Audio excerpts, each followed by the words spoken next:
Amasya Raja Yehuda, 2 Raja-Raja 14 ayat 1-22. Dalam tahun kedua zaman Yoas bin Yoahas, Raja Israel, Amasya anak Yoas, Raja Yehuda menjadi raja.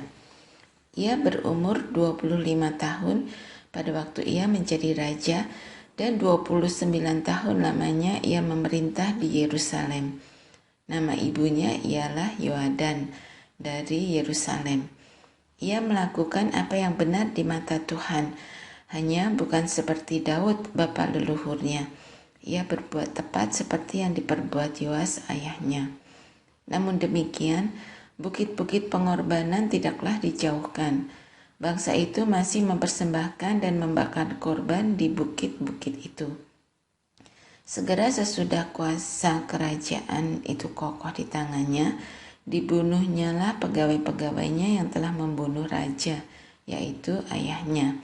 Tetapi anak-anak para pembunuh itu tidak dihukum mati olehnya, seperti yang tertulis dalam kitab Taurat Musa, di mana Tuhan telah memberi perintah, janganlah ayah dihukum mati karena anaknya, janganlah juga anak dihukum mati karena ayahnya, melainkan setiap orang harus dihukum mati karena dosanya sendiri. Ia mengalahkan Edom di lembah Asin, 10.000 orang banyaknya, dan merebut Sela dalam peperangan itu. Lalu dinamainyalah kota itu Yoktael. Begitulah sampai hari ini. Pada waktu itu Amasya menyuruh utusan kepada Yoas bin Yoahas bin Yehu, Raja Israel, mengatakan, "Mari kita mengadu tenaga."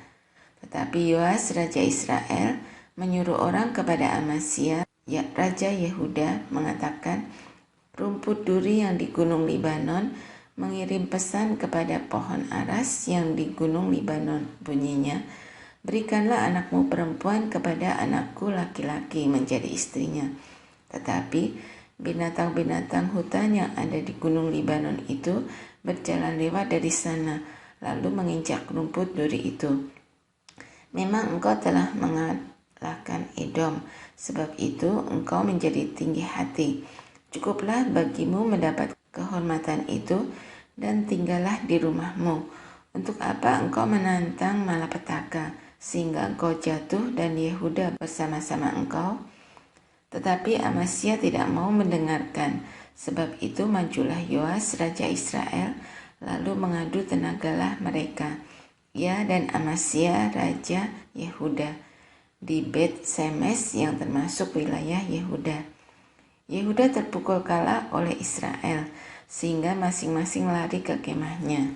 Yoas Raja Israel menangkap Amasya Raja Yehuda, anak Yoas bin Ahasya, di Bet Semes. Lalu Yoas masuk ke Yerusalem dan membongkar tembok Yerusalem dari pintu gerbang Efraim sampai ke pintu gerbang sudut, 400 hasta panjangnya. Sesudah itu ia mengambil segala emas dan perak dan segala perkakas yang terdapat dalam rumah Tuhan dan dalam perbendaharaan istana raja, juga orang-orang sandera.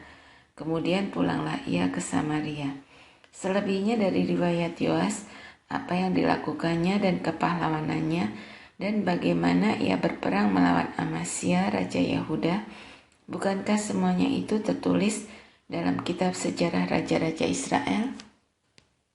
Kemudian Yoas mendapat perhentian bersama-sama dengan nenek moyangnya, dan ia dikuburkan di Samaria di samping Raja-Raja Israel. Maka Yerobeam anaknya menjadi raja menggantikan dia.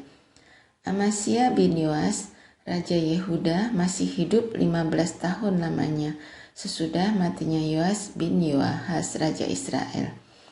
Selebihnya dari riwayat Amasya, bukankah semuanya itu tertulis dalam kitab sejarah Raja-Raja Yehuda?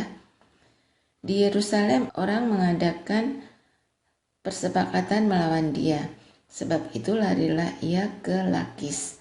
Tetapi mereka menyuruh mengejar dia ke Lakis.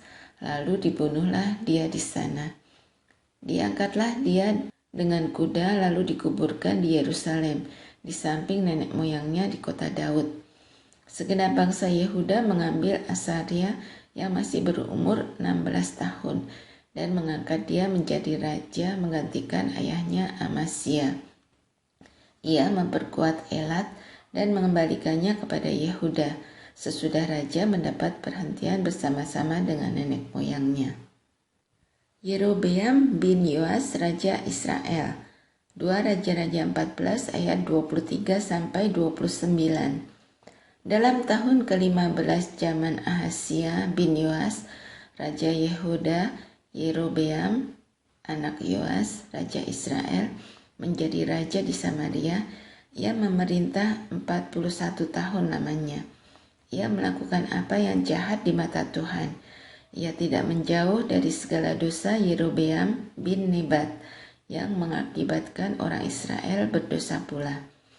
Ia mengembalikan daerah Israel dari jalan masuk ke Hamat sampai ke laut Araba sesuai dengan firman Tuhan Allah Israel yang telah diucapkannya dengan perantaraan hambanya Nabi Yunus bin Amital dari Gad-Hefer. Sebab Tuhan telah melihat betapa pahitnya kesengsaraan orang Israel itu. Sudah habis lenyap baik yang tinggi maupun yang rendah kedudukannya, dan tidak ada penolong bagi orang Israel. Tetapi Tuhan tidak mengatakan bahwa ia akan menghapuskan nama Israel dari kolong langit. Jadi ia menolong mereka dengan perantaraan Yerobeam bin Yoas. Selebihnya dari riwayat Yerobeam dan segala yang dilakukannya dan kepahlawanannya, bagaimana ia berperang dan bagaimana ia mengembalikan Damsyik dan Hamat Yehuda ke dalam Israel. Bukankah semuanya itu tertulis dalam kitab sejarah raja-raja Israel? Kemudian Yerobeam mendapat perhentian bersama-sama dengan nenek moyangnya, raja-raja Israel. Maka Sakaria anaknya menjadi raja menggantikan dia. Raja Amasya, 2 Tawarikh 25 ayat 1-28. Amasya berumur 25 tahun pada waktu ia menjadi raja, dan 29 tahun lamanya ia memerintah di Yerusalem. Nama ibunya ialah Yoadan dari Yerusalem. Ia melakukan apa yang benar di mata Tuhan, hanya tidak dengan segenap hati. Segera sesudah kuasa kerajaan itu kokoh di tangannya, dibunuhnyalah pegawai-pegawainya yang telah membunuh raja, yaitu ayahnya. Tetapi anak-anak mereka tidak dihukum mati olehnya, melainkan ia bertindak sesuai dengan apa yang tertulis dalam Taurat, yakni kitab Musa, di mana Tuhan telah memberi perintah, janganlah ayah mati karena anaknya, janganlah juga anak mati karena ayahnya, melainkan setiap orang harus mati karena dosanya sendiri. Lalu Amasya mengumpulkan orang Yehuda dan menyuruh mereka, yakni seluruh orang Yehuda dan Benyamin, berdiri menurut puak-puaknya di bawah kepala-kepala pasukan 1000 dan kepala-kepala pasukan 100. Ketika ia menghitung mereka yang berumur 20 tahun ke atas, didapatinya 300.000 teruna yang sanggup keluar berperang dengan tombak dan perisai. Selain itu, ia menyewa 100.000 pahlawan yang gagah perkasa dari Israel dengan bayaran 100 talenta perak. Tetapi seorang abdi Allah datang kepadanya dan berkata, "Ya Raja, janganlah tentara Israel dibiarkan bergabung kepada Tuanku, karena Tuhan tidak menyertai Israel, yakni semua Bani Efraim ini.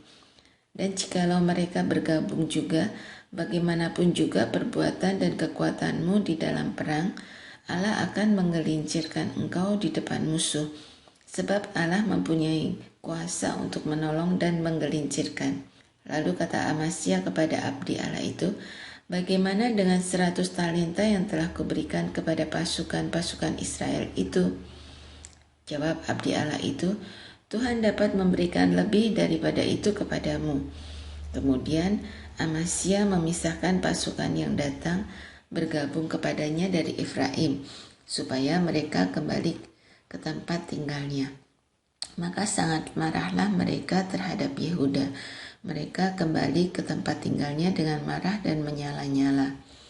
Amasya mendapat keberanian lalu memimpin rakyatnya ke lembah Asin dan memukul kalah 10.000 orang dari Bani Seir. Selain itu 10.000 orang ditawan hidup-hidup oleh Bani Yehuda dan dibawa ke suatu puncak bukit batu. Lalu mereka dicampakkan dari puncak bukit batu itu, sehingga hancurlah mereka semua. Tetapi orang-orang dari pasukan yang dipulangkan Amasya dan yang tidak diperbolehkan ikut berperang dengan dia, menyerbu kota-kota di Yehuda dari jurusan Samaria sampai ke Bet Horon dan menewaskan 3.000 orang penduduknya dan merampas banyak jarahan. Ketika Amasya kembali setelah mengalahkan orang-orang Edom itu, ia mendirikan para Allah Bani Seir yang dibawanya pulang sebagai Allahnya. Ia sujud menyembah kepada Allah-Allah itu dan membakar korban untuk mereka. Maka bangkitlah murka Tuhan terhadap Amasya. Ia menyuruh seorang nabi kepadanya yang berkata, "Mengapa engkau mencari Allah, sesuatu bangsa yang tidak dapat melepaskan bangsanya sendiri dari tanganmu?" Waktu Nabi sedang berbicara, berkatalah Amasya kepadanya, "Apakah kami telah mengangkat engkau menjadi penasihat raja? Diamlah. Apakah engkau mau dibunuh?" Lalu diamlah nabi itu setelah berkata, "Sekarang aku tahu bahwa Allah telah menentukan akan membinasakan engkau, karena engkau telah berbuat hal ini dan tidak mendengarkan nasihatku." Kemudian Amasya Raja Yehuda mengadakan perundingan. Lalu menyuruh orang kepada Yoas bin Yoahas bin Yehu, Raja Israel, mengatakan, "Mari kita mengadu tenaga."